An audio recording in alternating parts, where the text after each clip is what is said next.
Welcome to the Hill's 2024 Year in Review. I'm Julia Manchester. This year saw the re-election of Donald Trump, an exciting year on Capitol Hill. Sure. To show respect for a Secret Service member that died on 9/11. Unprecedented legal battles. It was a rigged trial. We wanted a venue change. And so much more. The Hill's reporters are here to recap the year, highlight the most impactful events, and let you know what to look for in 2025. But first, we'll start with the 2024 election. 2024 saw the most chaotic presidential election in recent history. I believe I'm the best qualified to govern. Joe Biden's legacy of accomplishment over the past 3 years is unmatched in modern history. That saw the election of President Trump to a second term. The election cycle saw 2 assassination attempts against Trump, and Vice President Kamala Harris replacing President Joe Biden as the presidential nominee on the Democratic side. But first, both parties went through 2 very different primary processes. The blizzard pummeling much of the Midwest and Iowa is forcing many of the Republican presidential campaigns to put a freeze on their events as they seek to turn out as many caucus goers as possible on Monday night. The Iowa caucuses came to a head in January with candidates facing extreme blizzard conditions as they made their final case to caucus goers. If you are in Iowa, you shouldn't be afraid of the cold. So I'm asking you for your support. My head explodes at what Biden is allowing to have happen. I've heard that. You're hardy people. Former President Trump holds a wide lead over the Republican primary field just 1 day before the Iowa caucuses. While Republicans like Florida Governor Ron DeSantis and former UN Ambassador Nikki Haley sought to leapfrog Trump in the caucuses, President Trump's given me some attention these days. I'm kind of flattered. the former president ended up scoring a major victory with Hawkeye State Republicans.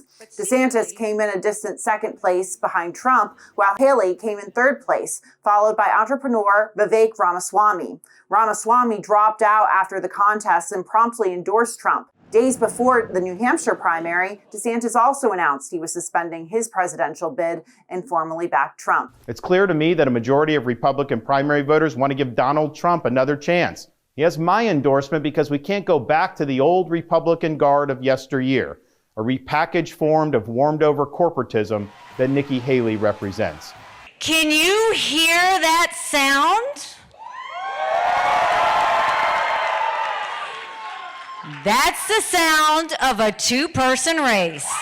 But Haley stayed in the race, winning roughly 43% of the vote. This race is far from over. She would go on to get significant portions of the vote share in subsequent contests, but did not receive a majority. However, she did win the Vermont and Washington, D.C. primaries. Haley suspended her primary bid in March and later endorsed Trump at the Republican National Convention in July. Donald Trump has my strong endorsement, period. Despite Biden being an incumbent sitting president, he still faced primary challengers. Earlier in the cycle, he faced one from Robert F. Kennedy Jr., who went on to run as an independent. Minnesota Congressman Dean Phillips also launched a primary challenge to Biden, to Democrats and Republicans, but lost the New Hampshire Democratic primary and would go on to suspend his campaign in March. Meanwhile, the Uncommitted movement, comprised of Muslim and Arab Americans along with progressives, organized an effort to push back on Biden's re-election bid, criticizing the U.S.'s handling of the Israel-Hamas war. We're intending this to be a wake-up call to Biden.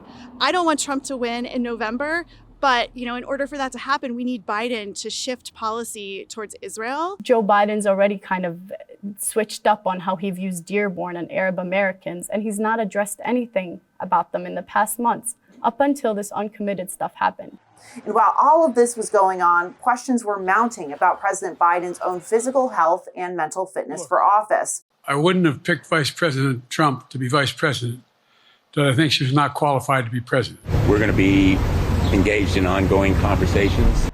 And I am all in. Joe Biden is, will be, and should be our nominee. I gotta just pace myself a little more. Those questions came to a head at the first presidential debate when Biden gave an incredibly shaky performance. I think he's aware of the fact that what happened at that debate was disastrous. The debate performance, coupled with Biden underperforming in battleground states and even blue-leaning states, led to Democrats calling on him to step down from the ticket. The qualification for the president of the United States is so much more than whether you can have a good news conference or a press conference. The Republican National Convention saw a show of unity, but under very different circumstances. Just days before the RNC, an assassination attempt against Trump took place during a rally in Butler, Pennsylvania. The bullet grazed President Trump's ear and one person was fatally shot. The shooter also was shot by a Secret Service counter-sniper team. Biden announced he was dropping out of the race in July and that Harris would be running in his place. Harris rapidly consolidated support from all corners of the Democratic Party and seemingly began to close the gap that had existed between Biden and Trump in the polls. Vice President Kamala Harris has excited the community. She's excited the House Democratic Caucus. It is my intention to go out and earn this nomination and to win. Harris received a warm, energetic reception at the Democratic National Convention in Chicago from speakers like former President Barack Obama. I am feeling hopeful because this convention has always been pretty good to kids with funny names who believe in a country where anything is possible. Michelle Obama and Oprah Winfrey. In September, a second assassination attempt was made against Trump at the Trump International Golf Club in West Palm Beach. Secret Service members fired shots into the bushes on the course after sighting an individual with a rifle. Trump was not injured. In the closing days and weeks of the campaign saw tightening polls as Trump and Harris worked to reach candidates conventionally and unconventionally. This truck is in honor of Kamala and Joe Biden. Both campaigns embraced podcasts, with Harris going on Alex Cooper's Call Her Daddy podcast, while Trump went on the Joe Rogan Experience. Trump also made headlines when he donned a uniform and served food at McDonald's in Pennsylvania. Oh, I see. Now I'm going to see that. Oh, that's your customer out there. Yeah. Harris also made retail stops and knocked on voters' doors on election eve. Unlike Donald Trump, I don't believe people who disagree with me are the enemy. Kamala Harris, a very low IQ individual, is running a campaign of hate, anger, and retribution. The polls leading up to election night were close, but ultimately Trump walked away with all 7 swing states and became the first president to win the popular vote on the Republican side since George W. Bush in 2004. And while Trump won the 7 swing states by relatively close margins, he was able to make inroads in traditionally blue strongholds like New York, New Jersey, and California. Now, as the Trump transition team prepares to govern with what they say is a mandate from the election. 1 week ago today, Americans elected a Republican president, a Republican Senate, and a Republican House with a mandate for change. Democrats are looking to new leadership and planning to push back on the incoming administration for the next 4 years. We should be doing that soul searching, and you find that soul in these new members of Congress. And don't go away. The Hill's courts and legal reporter Zach Schoenfeld is up next with a look at the very busy year for the courts beat, one filled with Supreme Court cases, lawsuits, and presidential pardons.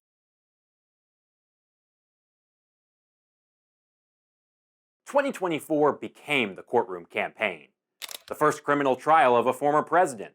The first criminal conviction of a sitting president's child. And that's not to mention the first sitting New York City mayor indicted.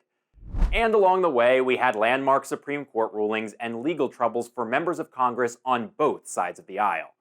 It's been quite a year at the intersection of courts and politics. As we head into 2025, let's take a look back. Trump's year was dominated by legal battles, beginning quickly in January when he attended closing arguments in the blockbuster civil fraud case brought by New York Attorney General Letitia James. This is a very serious problem because companies are fleeing New York. They ought to focus on the crime, violent crime in the city. One of the reasons they're fleeing. The other reason they flee is because of attorney generals like this that just want to get elected. At the end of the trial, the New York judge ordered Trump and his companies to pay nearly $500 million for falsely inflating his net worth on key financial statements to reap tax and insurance benefits. In a courthouse down the block, Trump in January faced yet another trial, this time brought by advice columnist E. Jean Carroll, who accused Trump of sexually assaulting her in a New York City department store in the mid-1990s. Carroll already had convinced a jury in 2023 that Trump was liable of sexual abuse, but now she was taking Trump to trial a second time, seeking defamation damages for denying her story. This is a person I have no idea, until this happened, obviously, I have no idea who she was, and nor could I care less. It's a rigged deal. It's a made-up, fabricated story. Trump had felt regret that in Carroll's first trial, he had heeded his lawyer's advice to not show up. So this time, Trump chose to sit in. It put Trump's legal woes front and center as he began cruising to the GOP presidential nomination. The former president zigzagged between the Manhattan courtroom and New Hampshire's as the state's all-important primary approached. The New York jury ultimately ordered Trump to cough up $83.3 million, on top of the $5 million that Carroll had won previously. Heading into the spring, Trump's legal problems shifted from civil to criminal. On April 25th, the first ever criminal trial of a former president began, after Trump's extensive efforts to delay it failed.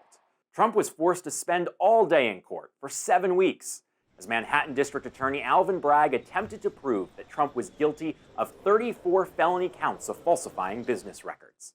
The trial at times turned downright salacious. The jurors heard from Stormy Daniels, the adult film star paid $130,000 in hush money at the center of the case. Prosecutors also called to the stand the publisher of the National Enquirer, Trump's former White House aides, and of course his ex-fixer Michael Cohen, who became the star witness. The jury found Trump guilty on all 34 counts, making him the first former president to be convicted of a felony charge. This was a rigged, disgraceful trial. The real verdict is going to be November 5th by the people, and they know what happened here, and everybody knows what happened here. Despite his conviction, the tide was beginning to turn. Over at the Supreme Court, Trump was mounting a successful appeal over his claims of criminal immunity as a former president. Now, you know how easy it is in many cases for a prosecutor to get a grand jury to bring an indictment, and reliance on the good faith of the prosecutor may not be enough in the some cases. If the president decides that his rival is a corrupt person and he orders the military or orders someone to assassinate him, is that within his official acts that for which he can get immunity? It would depend on the hypothetical, but we can see that could well be an official act. In a landmark decision, the court's 6 conservatives sided with Trump by carving out sweeping immunity for former presidents' official acts, throwing into doubt the future of Trump's prosecutions. It wasn't the only setback for Trump's prosecutors, however. Days later, Trump received yet another major victory, as a judge dismissed his classified documents prosecution brought by special counsel Jack Smith in Florida. Meanwhile, Trump's cases weren't the only politically fraught criminal prosecutions in the national limelight. Hunter Biden, President Biden's son, was staring down 2 criminal trials of his own after a plea deal blew up in court. In June, a jury in Delaware found Hunter Biden guilty of 3 charges stemming from his 2018 purchase and possession of a revolver while he was a frequent drug user. The president's son was set to face a second jury in California in September on 9 tax-related charges, but he pleaded guilty at the last second to avoid trial. And then, the election. Trump's victory immediately spurred the beginning of the end for his criminal cases. Jack Smith dismissed his 2 federal prosecutions against the president-elect, and Trump's attorneys are now moving to do the same in his hush money case in New York and his election interference case in Georgia. And those who showed up at Trump's courtrooms during his trials to support him are now being rewarded, like Doug Burgum, Trump's energy secretary nominee, Vivek Ramaswamy, co-chair of the newly minted Department of Government Efficiency, and Pam Bondi, Trump's attorney general pick. Bondi and many of Trump's allies are now vowing retribution. Do you want her to investigate Jack Smith? I want her to do what she wants to do. Do you want to see Jack Smith investigated? Well, I think he's very corrupt, but I want her to do whatever she has to do. Are you going to direct her to prosecute? Like Trump, Hunter Biden is also getting off the hook. President Biden, following the election, pardoned his son, reversing what he had said repeatedly during the campaign. Have you ruled out a pardon for your son? Yes. You have. The president explained his reversal by claiming that his own Justice Department had selectively prosecuted his son, calling the cases a, quote, miscarriage of justice. Stick around, The Hill's congressional reporter Michael Schnell is up next with a look back at the year in Congress.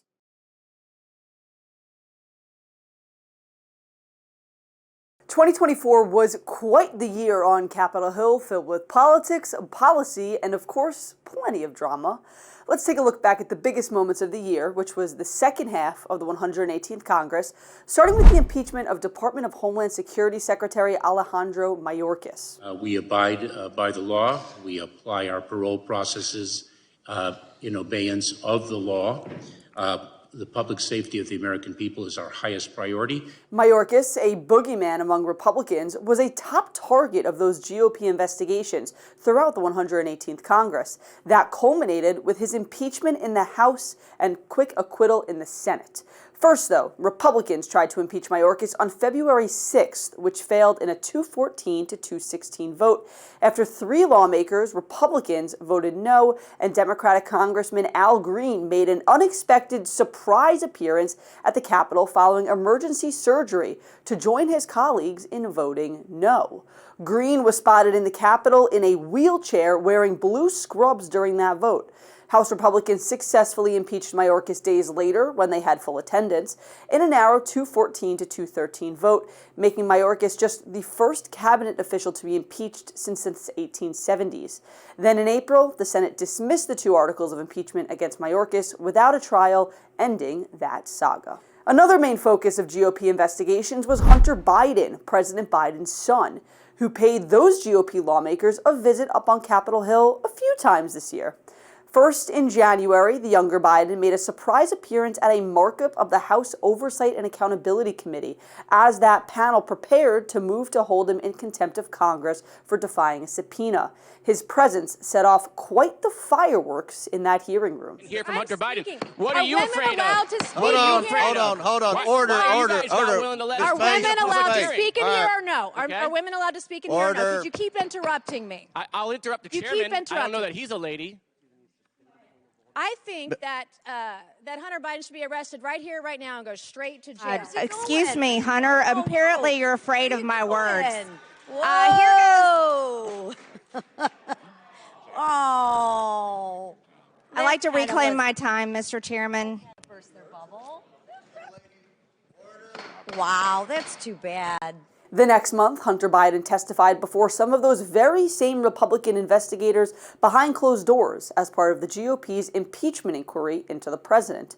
During that deposition, Hunter Biden declared, quote, "I did not involve my father in my business." Switching gears now to April when, after months of debate, Congress approved a massive foreign aid package that included dollars for Ukraine, Israel, Taiwan, and humanitarian assistance for Gaza. Republicans had been divided over sending aid to Kyiv for quite some time, a disagreement that Speaker Mike Johnson found himself caught between. At the end of the day, Johnson did help usher through that package, which included roughly $61 billion for Ukraine, marking a win for him, but also spelling some trouble for the weeks to come. Mike Johnson is not capable of that job. He has proven it over and over again. Fast forward to early May, when Johnson faced a vote on his ouster, in part because of his handling of that Ukraine aid. Republican Congresswoman Marjorie Taylor Greene brought a motion to vacate against Johnson, which failed when Democrats joined most Republicans in voting to table the measure. It was a rare show of unity for the Speaker. The episode sparked some deja vu from last year when a small band of Republicans ousted former Speaker Kevin McCarthy from the top job. Johnson, however, was able to survive that coup attempt. I've done here what I believe to be the right thing, and that is to allow the House to work its will. And as I've said, you do the right thing and you let the chips fall where they may. Heading over to the Senate side now, a big theme of the year was the situation at the southern border. The matter emerged as a key issue on the campaign trail, but also on Capitol Hill. As a result, a bipartisan group of senators negotiated and unveiled a border bill that would give the federal government temporary authority to expel migrants when the average number of daily crossings hit a certain threshold, and it would have ended so-called catch and release, among other provisions. Senate Republicans, however, blocked that legislation in February after then former President Trump criticized it, and they voted against it again in May, preventing the measure from ever clearing the chamber. Over the summer, the political world was squarely focused on the presidential campaign, even on Capitol Hill. After President Biden's rocky debate performance in June, Democrats began openly questioning whether he should remain at the top of the ticket for the 2024 race. Others outright said he shouldn't, and that's including longtime Congressman Lloyd Doggett, who in July became the first House Democrat to publicly call on Biden to remove himself from being the nominee. Several others followed Doggett's lead, prompting the president to step down and endorse Vice President Kamala Harris to be the party's nominee. I accept your nomination to be President of the United States of America. Also in July, Israeli Prime Minister Benjamin Netanyahu visited Capitol Hill and delivered an address to a joint meeting of Congress. It was his fourth time delivering such remarks. The appearance came as Israel's war against Hamas dragged on in the Middle East and after pro-Palestinian protests roiled college campuses in the U.S. Scores of Democrats boycotted the speech to express their opposition to the Israeli leader. Fast forward to November, when Republicans secured their trifecta in Washington with Trump's victory by flipping control of the Senate and keeping their hold on the House. Republicans are set to have a 3-seat majority in the Senate, 53 for Republicans, 47 for Democrats. And in the House, well, Republicans will have a razor-thin margin early next year, just 217 to 215. That's with Trump's cabinet picks leaving the chamber and former Republican Congressman Matt Gaetz not taking the oath of office. President-elect Trump has nominated a number of candidates to serve in his cabinet who have faced a series of questions and issues. It is not impossible for his nominees to be confirmed, but they need to be more in the mainstream and without the degree and level of baggage that former Congressman Gaetz brought. Now about Matt Gaetz, the Florida Republican who had become known on Capitol Hill for his rabble-rousing tactics, resigned from the House on November 13th, shortly after Trump nominated him to be Attorney General. But when his chances of securing that position looked increasingly unlikely, Gaetz withdrew his name from consideration, and then he said he wouldn't take the oath of office next year for the 119th Congress. That chain of events sent shockwaves throughout Washington and raised a lot of questions about the fate of his Ethics Committee investigation, which had been ongoing for roughly 3.5 years. Gaetz has denied any wrongdoing. And despite pressure from Democrats and even some Republicans to release the report, the panel did not vote to do so, keeping their body of work under wraps for now. Now, sticking with November 13th, that was the day Gaetz resigned from office, but it was also the day that Senate Republicans elected Senator John Thune of South Dakota to be the next majority leader in the Senate, setting the stage for him to succeed Mitch McConnell, who led Senate Republicans for 18 years and is stepping down from that post. Thune, who's currently the Senate Republican whip, beat John Cornyn and Rick Scott for the role. Like I said earlier, 2024 was quite the year up on Capitol Hill, and 2025 is shaping up to be an exciting one as well. We'll be right back with the year's biggest tech stories, including all things Elon Musk, AI, and TikTok. The Hill's tech reporter Miranda Nazaro is up next.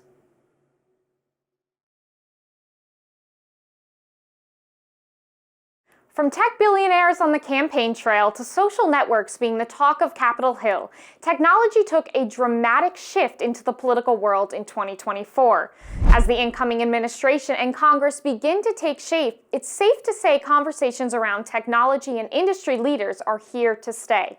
In January, Senate lawmakers grilled the leaders of 5 major social media companies over their platform's content moderation policies, specifically those that impact kids and teens.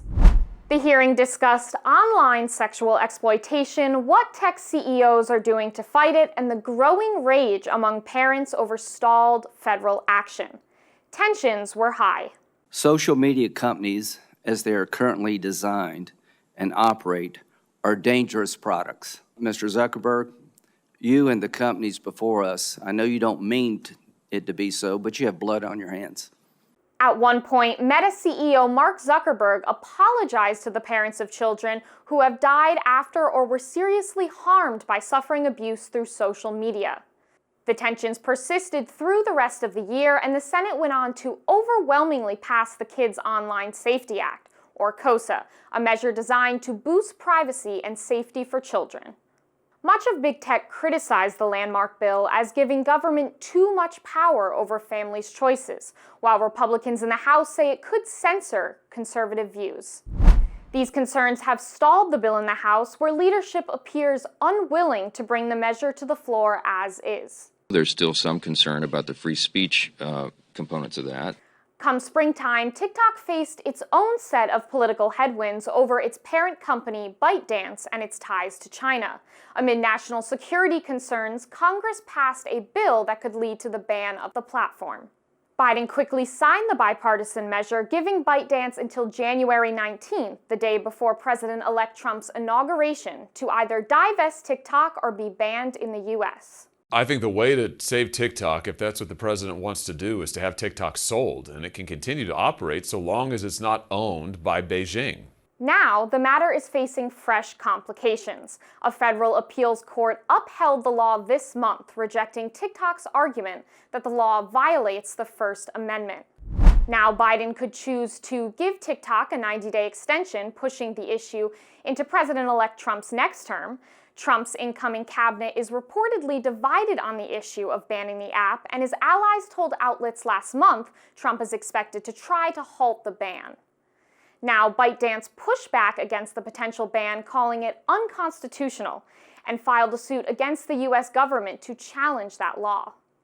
The ongoing legal battle is likely to push the issue into Trump's second term, and TikTok is widely expected to appeal the decision with the Supreme Court. You know, I have a warm spot in my heart for TikTok because I won youth by 34 points. And there are those that say that TikTok had something to do with that. This year also saw tech billionaire Elon Musk's drastic shift right as he became a key ally of Trump in the final months of his campaign. Musk poured over $250 million into Trump's campaign and is now co-leading a new, quote, Department of Government Efficiency, or DOGE for short, panel, started by Trump to slash government funding and taxing. The other side wants to take away your freedom of speech. They want to take away your right to bear arms. They want to take away your right to vote effectively. In December, the billionaire stopped at the Capitol alongside tech entrepreneur Vivek Ramaswamy to discuss DOGE's goals with excited lawmakers. Musk's entrance into the political fold is largely expected to shake up aspects of the tech world, and many observers predict issues like social media companies' freedoms, artificial intelligence, and crypto will be a large priority for Trump given their allyship. His influence may already be taking shape, with Musk's longtime ally David Sacks being selected as Trump's new AI and crypto czar in the White House. We can replace the Biden-Harris cabal with a president who is strong and smart rather than sleepy and senile. Some tech leaders, including some of Musk's competitors like Zuckerberg, are already reportedly attempting to cozy up to Trump before January. Some observers raise concerns Musk could use his growing influence to suppress competition. But some of his adversaries, like OpenAI's Sam Altman, say he isn't concerned that this will happen. It'd be profoundly un-American to use political power to the degree that Elon has it to hurt your competitors and advantage your own businesses. And I don't think people would tolerate that. I don't think Elon would do it. Speaking of Altman, 2024 saw the continued development of AI as companies competed to keep up in a rapidly changing space. The movement into uncharted territory sparked both excitement and concern as the White House and Capitol Hill grapples with whether and how the technology should be regulated. While more than 100 bills were introduced in Congress to define regulations for AI, almost none passed amid disagreement over if there's too much or too little regulation for the leading tech platforms. Dozens of states have issued guidance on AI usage in response, though some major bills, like California's SB 1047, did not make it into law amid pressure from big tech that these measures are overreaching and stifle innovation. And lastly, tech companies face the Biden administration's aggressive approach on antitrust enforcement. Fair competition is why capitalism has been the world's greatest force of prosperity and growth. But what we've seen over the past few decades is less competition and more concentration that holds our economy back. The Justice Department hit Google with another suit over its dominance in the advertising technology space, and then sued Apple for allegedly monopolizing the smartphone market. Biden's Federal Trade Commission also sued Amazon for antitrust violations, accusing the e-commerce giant of anti-competitive behavior in the online retail space. And now we look towards 2025, when Washington is largely expected to face many of the same unanswered dilemmas over big tech companies, AI, and online safety. Will Washington be able to keep up with the rapidly changing space? We'll be watching. We're taking a quick break, but we'll be right back with The Hill's race and politics reporter, Cheyenne Daniels. She'll be breaking down some of the year's biggest cultural moments.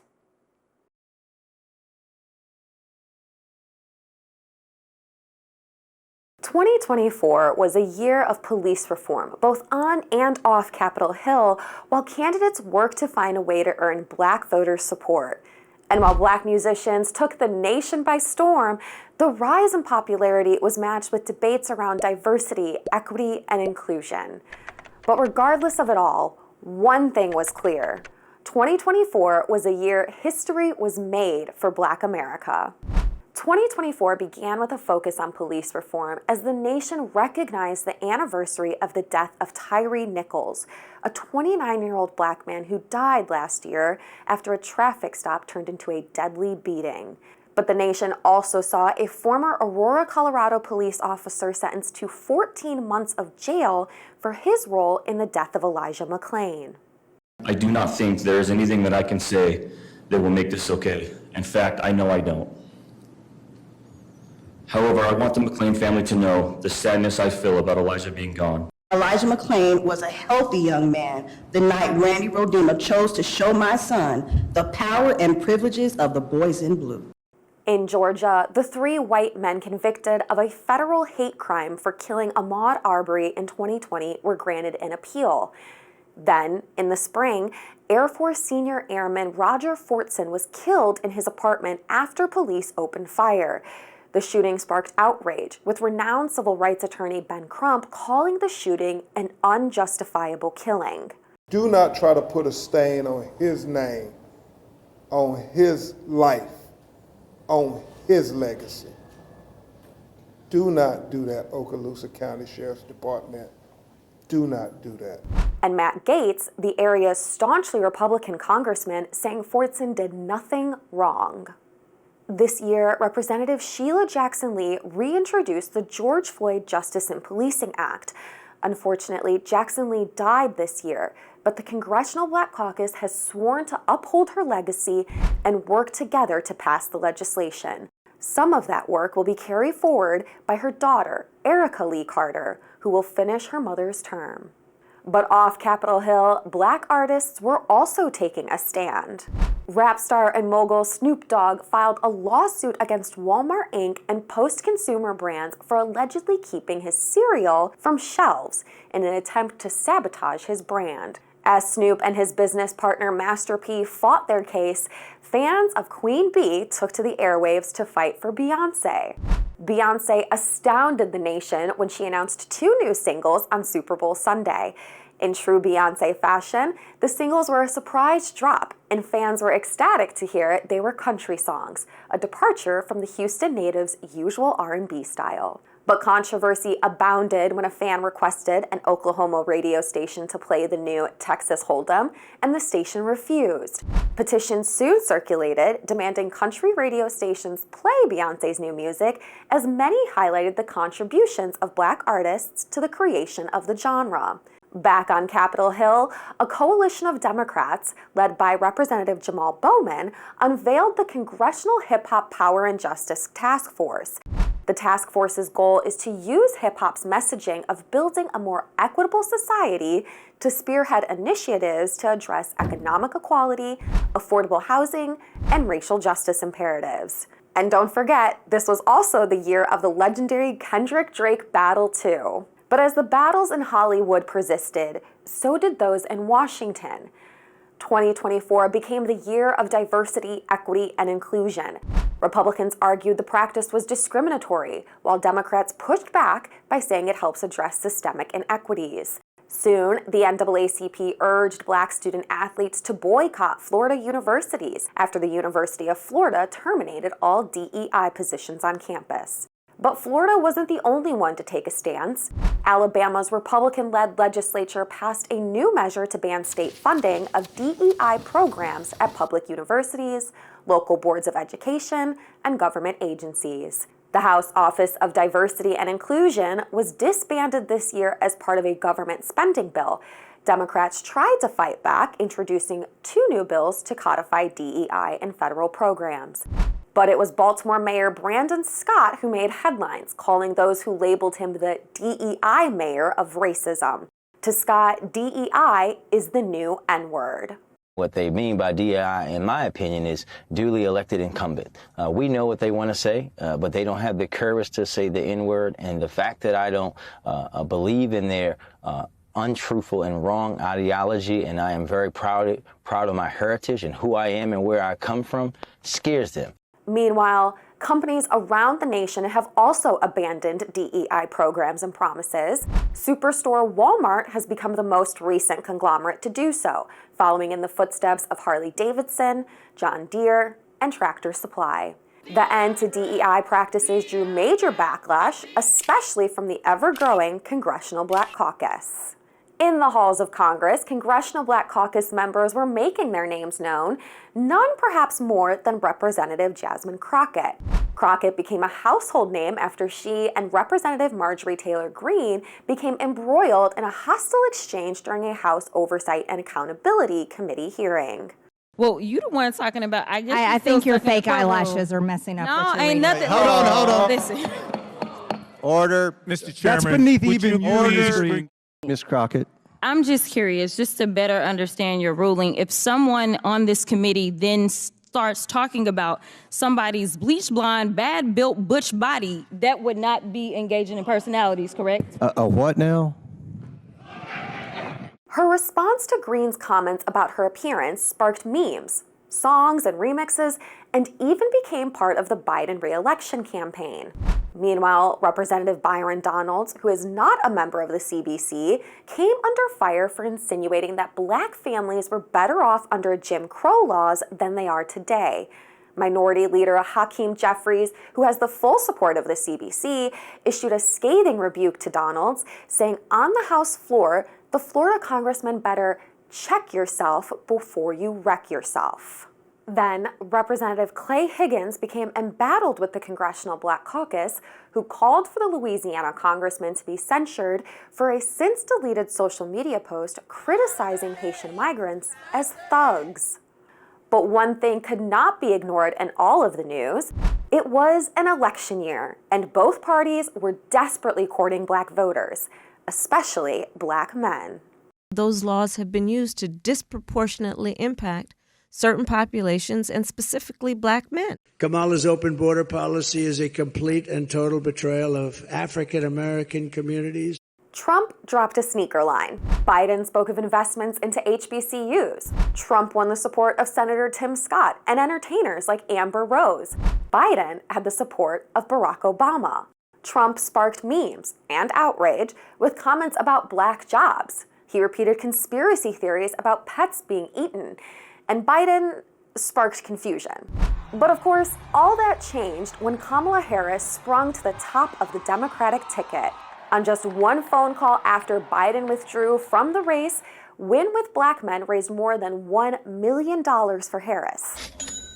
Beyonce gave her permission for Harris to use the song Freedom,